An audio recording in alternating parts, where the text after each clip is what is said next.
preparava-se para um novo conflito. O que levou a Europa à beira da autodestruição? A Primeira Guerra Mundial e a ascensão do fascismo, neste episódio de A Tradição Ocidental.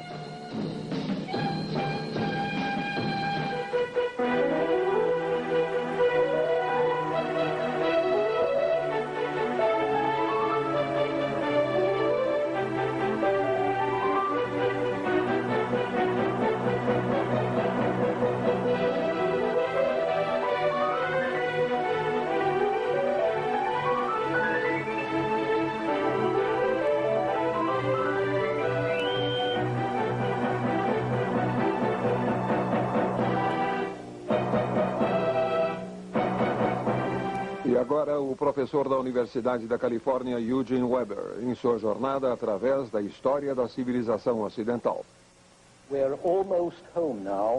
Estamos quase chegando ao tempo atual, no início do século XX. O século em que as sementes plantadas muito antes finalmente brotaram, tornando o mundo e a Europa menores, mais assustadores e mais tensos. O fenômeno mais espetacular do século foi o que eu gosto de chamar de a Segunda Guerra dos 30 Anos, de 1914 a 1945. Durante esse período, duas guerras mundiais mataram mais europeus do que todos os grandes conflitos do passado. Deixaram as economias em ruínas. Milhões de europeus foram subjugados por regimes totalitários. Antes de 1914, a Europa havia sido o centro do mundo, dominante e dinâmica.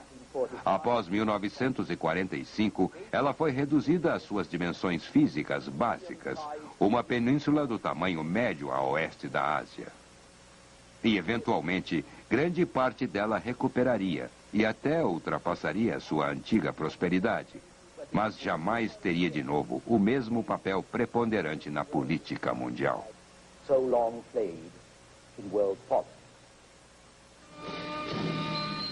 Nos anos que antecederam a Primeira Guerra Mundial, muitas pessoas sentiam que uma catástrofe seria inevitável, mas não podiam imaginar como ela seria. Todos conhecemos momentos como esse, longos momentos de pesadelo, quando sabemos que algo terrível está para acontecer e não há nada que possamos fazer para impedir. Já em 1901, Winston Churchill, então com 27 anos e recém-eleito ao parlamento, declarou à Câmara dos Comuns que uma guerra europeia só poderia terminar em ruína para os vencidos e no deslocamento comercial e exaustão pouco menos fatais para os vitoriosos. Churchill viveu para ver suas previsões serem confirmadas, não uma, mas sim duas vezes.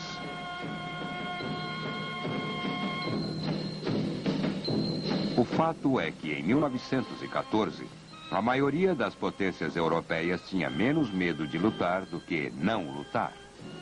A Alemanha e a Áustria, em especial, sentiram que o equilíbrio do poder estava pendendo para a direção contrária. Assim que ambas iniciaram a guerra, outros países foram atrás, como numa avalanche mortal. Sir Edward Grey, ministro de Relações Exteriores da Inglaterra, um homem sensato e ponderado, admirava o pôr do sol num dia de trabalho quando comentou: "As luzes vão apagar-se em toda a Europa. Não as veremos mais acesas em nossas vidas." Homens sensatos não estavam em grande evidência na época e raramente estão. A guerra foi celebrada nas grandes cidades, Londres, Paris, Berlim. Os jovens aclamaram-na como uma emocionante diversão. O poeta Rupert Brooke agradeceu a um Deus por levá-lo ao lugar certo, à hora certa. Agarrou nossa juventude e arrancou-nos do sono. E assim, a Grande Guerra começou.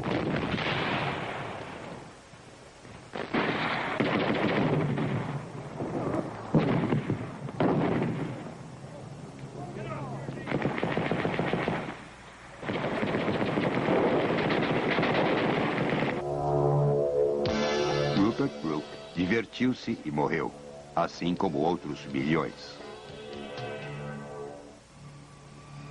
Os que não morreram, apodreceram e tremeram nas trincheiras, ou viveram para sofrer longos anos com membros amputados ou pulmões arruinados. Os principais oponentes, de um lado, eram os ingleses, franceses e russos, acompanhados em 1915 pelos italianos e em 1917 pelos americanos, além de várias outras nações menores. Lutando no outro lado estavam alemães e austríacos, junto com os turcos e búlgaros. Estes estavam em vantagem no início, mas logo a guerra passou a um mortal conflito de desgaste, até que um dos lados estivesse mais faminto e exausto que o outro. A Alemanha aceitou os rígidos termos do armistício no outono de 1918. Todos concordaram que jamais houvera uma guerra como essa e que o mundo não suportaria outra catástrofe similar. Mais de 8 milhões de europeus, quem sabe 10 no total, morreram nos campos de batalha.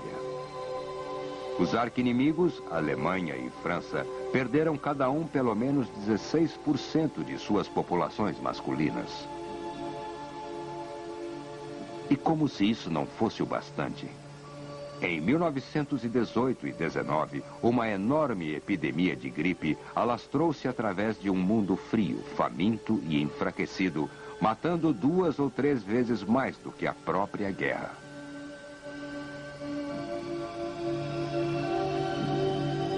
Com os cadáveres enterrados, teve início a negociação de paz. Infelizmente, eles prepararam o terreno não para a prometida justiça e duradoura paz, mas, como o economista John Maynard Keynes escreveu, para outra justa e duradoura guerra. O presidente Woodrow Wilson liderou a delegação americana. Empréstimos e suprimentos americanos haviam sustentado a França e a Inglaterra durante a guerra, e a intervenção americana finalmente ajudou a vencê-la. Mas, nas negociações em Paris, Wilson não conseguiu convencer seus aliados a serem mais magnânimos na paz do que os alemães haviam sido na guerra. Como base para uma paz justa, Wilson delineou os chamados 14 pontos. Clemenceau, o premier francês, comentou sarcasticamente que até Nosso Senhor só precisou de 10 mandamentos. Enquanto os outros diplomatas iam eliminando seus pontos, Wilson tornou-se obcecado pelo 14º e último, que pedia uma Liga das Nações, a qual traria garantias mútuas de independência política e integridade territorial para nações grandes e pequenas por igual. Mas ao voltar para casa, Wilson caiu em exaustão por estresse e a seguir teve um infarte. Isso deixou o governo americano nas mãos de um presidente efêmero e sem condições mentais. E os americanos sentiram que a paz, eventualmente acertada, não era a sua paz. Eles tornaram-se cada vez mais isolacionistas e viraram suas costas à Europa, o que teve um sério efeito sobre o equilíbrio mundial do poder. Em Genebra, a nova Liga das Nações foi fundada em 1920. Ali, os desacordos entre as democracias europeias tornaram-se penosamente óbvios. Na Assembleia da Liga, os grandes ideais eram tratados como realidades, o que dava aos aliados a desculpa para evitar os temas graves e dava a seus inimigos desculpa para esquivar-se dos mesmos temas. O acordo de paz foi nitidamente duro demais para os alemães aceitarem e suave demais para mantê-los sob controle por muito tempo. Era uma época de muito nervosismo. A Europa estava inquieta, com seu mapa dramaticamente alterado. Sob o peso da guerra, 4 impérios estavam destruídos. O russo, primeiro, a seguir o austríaco, o otomano e o alemão.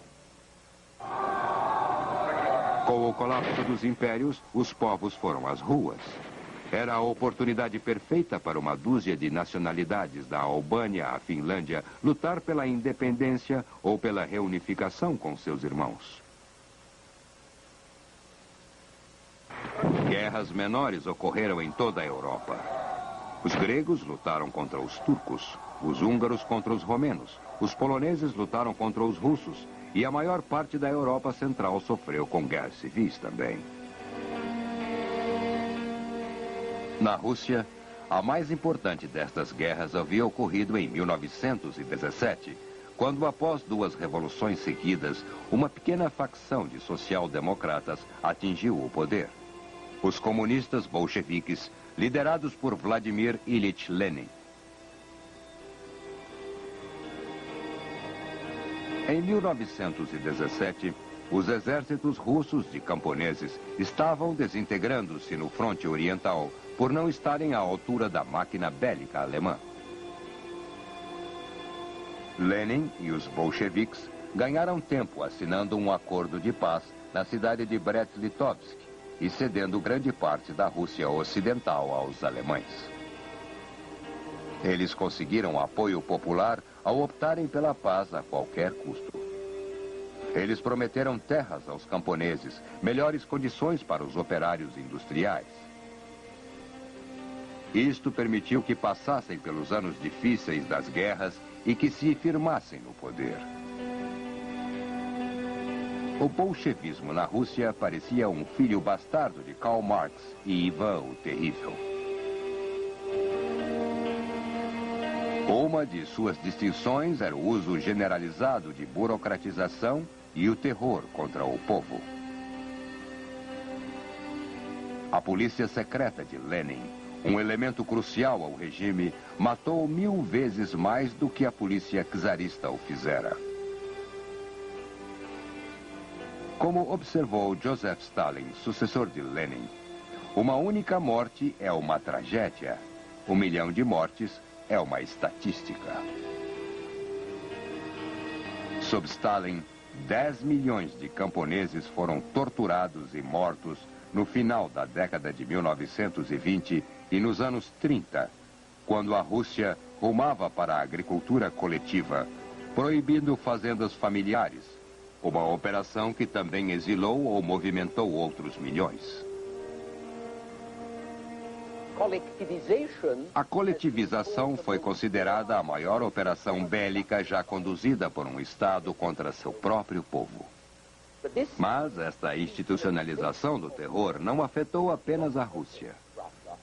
Comunista ou não, a Rússia é parte da Europa, parte do sistema mundial de poder. E agora que a Rússia estava nas mãos de um grupo hostil ao Ocidente, seus antigos aliados, Inglaterra e França, não podiam mais jogar a Rússia contra os alemães. E quando homens igualmente perturbadores assumiram o poder, primeiro na Itália e a seguir na Alemanha, as democracias sentiram-se ainda mais isoladas. Elas não poderiam dar-se ao luxo de fazer mais inimigos. Vejamos a Itália primeiro. A Itália fora aliada da Inglaterra e França na guerra, mas foi a menos vitoriosa dos vencedores. A guerra deixou uma herança de desordem social, anarquia econômica e amarga frustração. A solução para o país foi uma mistura explosiva, as 2 grandes forças dinâmicas do século XIX, nacionalismo e socialismo. Em 1922, Benito Mussolini, um socialista e veterano de guerra, chegou ao poder através de violência e intimidação. Ele adotou como emblema de seu movimento as fasces, que os magistrados da antiga Roma portavam como símbolo de sua autoridade e da união do Estado. Mussolini aprimorou as ferrovias, criou uma grande indústria aeronáutica e limpou os pântanos de mosquitos na periferia de Roma. Mas o que ele fez, em grande parte, foi uma fachada. Os problemas reais não desapareceram. Porém, comparada à miséria da Rússia e à falta de coragem do Ocidente, a ditadura de direita de Mussolini, chamada fascismo, parecia um sucesso. Um dos homens que Mussolini mais impressionou acabaria por ultrapassá-lo. Adolf Hitler, outro demagogo nacional-socialista que chegaria ao poder nas asas de uma crise. A Alemanha dos anos 20 e início dos 30 era uma área de calamidade. Todos os países europeus saíram da Primeira Guerra com suas economias em farrapos. Mas na Alemanha foi pior. A inflação da Alemanha tornou-se catastrófica. Poupanças perderam todo o seu valor e as classes médias desapareceram. A partir deste ponto, a Alemanha estava cheia de gente que não tinha mais nada a perder. Em 1932, durante o ápice, ou talvez o fundo, da Grande Depressão, a taxa de desemprego chegara aos 43%. Nessa época, os nazistas já eram o segundo maior partido no Reichstag, o parlamento alemão, e os comunistas o terceiro. Foi natural que os jovens e desesperados, ou quiçá os jovens e idealistas, muitos deles estudantes, dirigissem suas esperanças ao nazismo, com seu patriotismo inflamante. A velha ordem havia falhado no naufrágio econômico da depressão, bem como na chacina da Grande Guerra. E os estudantes não eram os únicos. 3 anos após a ascensão dos nazistas, em 1933, a Alemanha era a única potência industrial praticamente sem desemprego. Não é de estranhar que os alemães tenham adorado Hitler sem fazer muitas perguntas.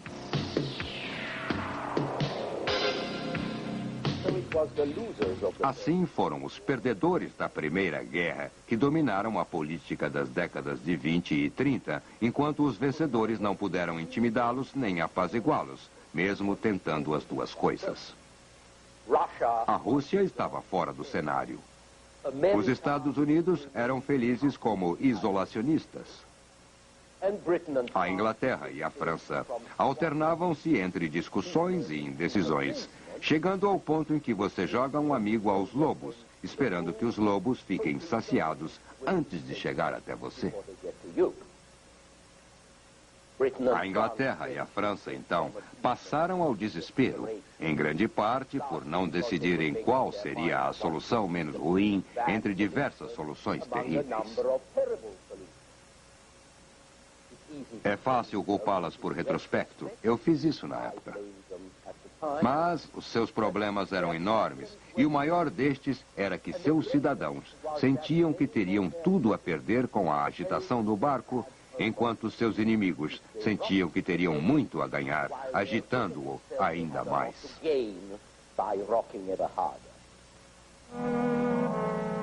Lembrem-se de que a França havia perdido 16% de sua população masculina, e muitos mais estavam incapacitados. Em 1936, os franceses tinham mais cidadãos com mais de 60 anos que qualquer outro país. Isto era refletido em seu conservadorismo e seu desejo desesperado de evitar um conflito. Na Inglaterra, o desemprego e revoltas trabalhistas eram endêmicas. A classe trabalhadora sentiu-se primeiro irritada e depois humilhada pelo fracasso de sua greve geral em 1926. E chegaram ao fundo do poço com a depressão. O Império Britânico saiu da guerra maior do que nunca, mas isto só queria dizer que os problemas eram ainda maiores. Ninguém na liberal Inglaterra sabia dizer o quão liberal poderia ser para manter seu poder sobre as colônias. A elite intelectual do país, profundamente desiludida pela guerra, agora combinava uma rejeição do nacionalismo com o hedonismo. E.M. Foster, o romancista, afirmou que, se ele tivesse que escolher entre trair seu país ou trair um amigo, ele esperaria ter a coragem de trair seu país. Assim, essa foi uma época em que comunismo e fascismo representaram inspiração e união. E muitos dos melhores e mais inteligentes, além dos mais embrutecidos e nécios, adotaram essas bandeiras entre as guerras. Era inevitável que houvesse um confronto entre os ditadores que sabiam ou pensavam que sabiam o que buscavam e as democracias liberais perdidas em autocríticas e dúvidas. Um jogo que seria uma barbada. Em março de 1933, o primeiro campo de concentração foi aberto em Dachau, perto de Munique, 2 meses após Hitler chegar ao poder. 3 meses depois, o líder do Partido Trabalhista Britânico, George Lansbury, declarou: "Eu fecharia os postos de recrutamento, dispensaria o exército, dispensaria a força aérea. Eu aboliria todo o equipamento bélico e diria ao mundo: façam o pior." E o mundo estava fazendo o pior.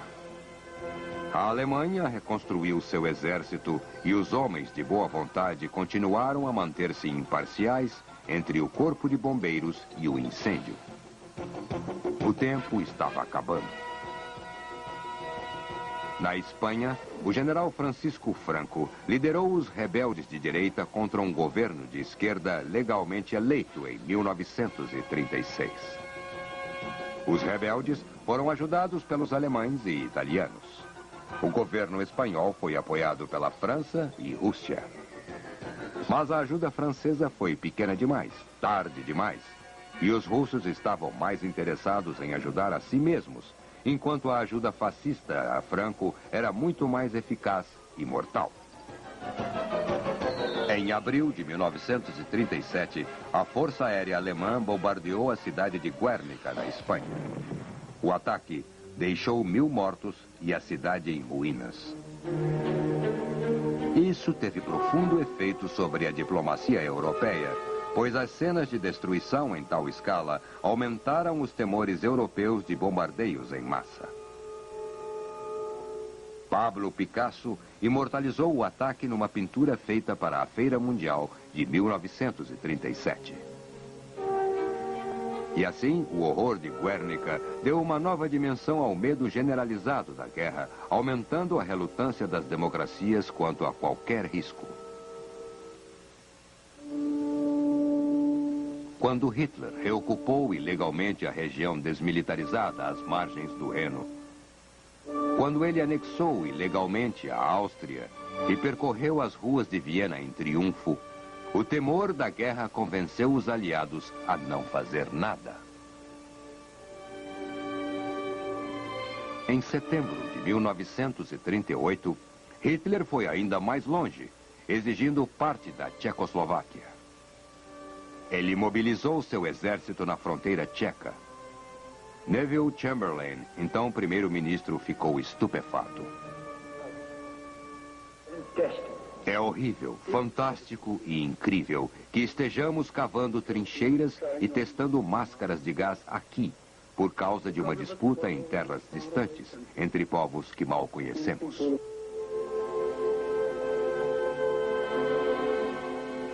É fácil imaginar o alívio de Chamberlain quando ele conseguiu evitar a guerra indo a Munique e chegando a um acordo com Hitler.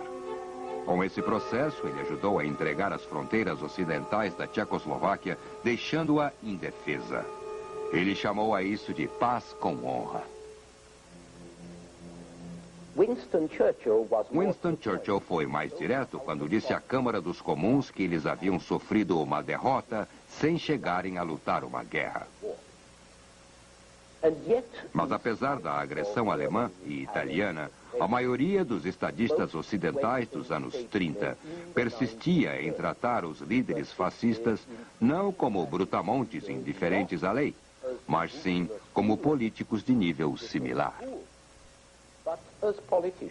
O ministro inglês de Relações Exteriores, Lord Halifax, observou ironicamente que o mundo teria sido um lugar melhor e mais fácil de administrar se Herr Hitler e Signore Mussolini tivessem frequentado Oxford. A segunda melhor opção foi agir como se esse fosse o caso. Mas lobos são lobos, mesmo quando você acredita que sejam galinhas. E a fome dos lobos não seria saciada facilmente, como veremos no nosso próximo episódio.